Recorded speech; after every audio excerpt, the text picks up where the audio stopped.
March 6 ഈ തീയതിയിൽ തിരുസഭ അനുസ്മരിക്കുന്ന വിശുദ്ധ കോളറ്റ്, വിശുദ്ധ ബാൽഡ്രഞ്ച്, വിശുദ്ധ ബാസിൽ, വിശുദ്ധ വിക്ടർ, വിശുദ്ധ വിക്ടോറിനൂസ്, വിശുദ്ധ ക്ലൗഡിയൻ, വിശുദ്ധ ബിൽഫ്രഡ്, വിശുദ്ധ കാഡ്രോ. വിശുദ്ധ കോളറ്റ് 1381 1447 കാലഘട്ടത്തിലാണ് വിശുദ്ധ കോളറ്റ് ജീവിച്ചിരുന്നത്. 1381 ജനുവരി 13 പിക്കാർഡിയിൽ ഒരു തച്ചന്റെ മകളായി കോളറ്റ് ജനിച്ചു.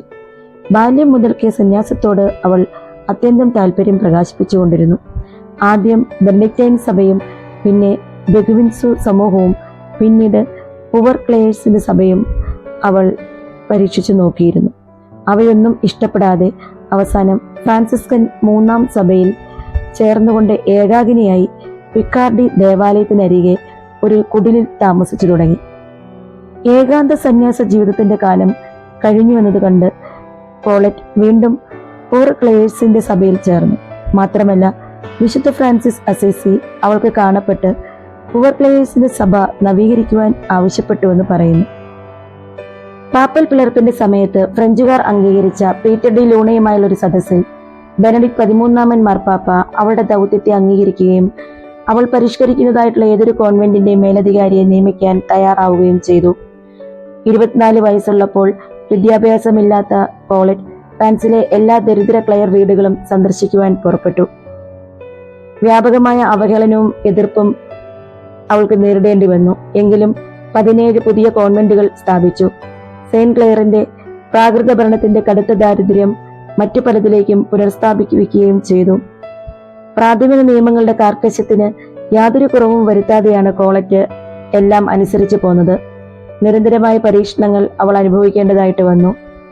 നിരവധി കുലീന കുടുംബങ്ങൾ അവരുടെ ജ്ഞാനവും ഉപദേശവും തേടി. പ്രാർത്ഥനയുടെ ആഴമായ ശിക്ഷണത്താൽ അവൾ നിലനിന്നു. എല്ലാ വെള്ളിയാഴ്ചയും കുരിശിൽ യേശുവിന്റെ ഒരു ദർശനം അവൾക്ക് ലഭിച്ചു. തന്റെ യജമാനനായ സെയിന്റ് ഫ്രാൻസിസിനെ പോലെ അവൾ മൃഗങ്ങളോട്, പ്രത്യേകിച്ച് കുഞ്ഞാടുകളോടും പക്ഷികളോടും ആകർഷിക്കപ്പെട്ടു. അവയെ അവൾ എളുപ്പത്തിൽ മെരുക്കിയിരുന്നു. കോൺസ്റ്റാന്റിലെ കൗൺസിൽ അക്കാലത്താണ് ജോൺ 23-ാമൻ, ബെനഡിക്ട് 13-ാമൻ, ഗ്രിഗറി 12-ാമൻ എന്നിവരിൽ ആരാണ് യഥാർത്ഥ മാർപ്പാപ്പ എന്ന് തീരുമാനിക്കുവാൻ നിർബന്ധിതരായത്. വിശുദ്ധ വിൻസെന്റ് ഫെറൈറ്റിന്റെയും വിശുദ്ധ കൊളറ്റിന്റെയും സേവനങ്ങൾ ഇക്കാര്യത്തിൽ ഒരു തീരുമാനമെടുക്കാൻ അവരെ സഹായിച്ചു. ഈ അധ്വാനങ്ങളുടെ ഇടയ്ക്ക് പിശാച് അവൾ അങ്ങേയറ്റം പരീക്ഷിച്ചു. കോളറ്റ് അവയെല്ലാം ജയിച്ച് 1447 മാർച്ച് 6 ഭാഗ്യമരണം പ്രാപിച്ചു. 1807 വിശുദ്ധയായി പ്രഖ്യാപിക്കപ്പെട്ടു.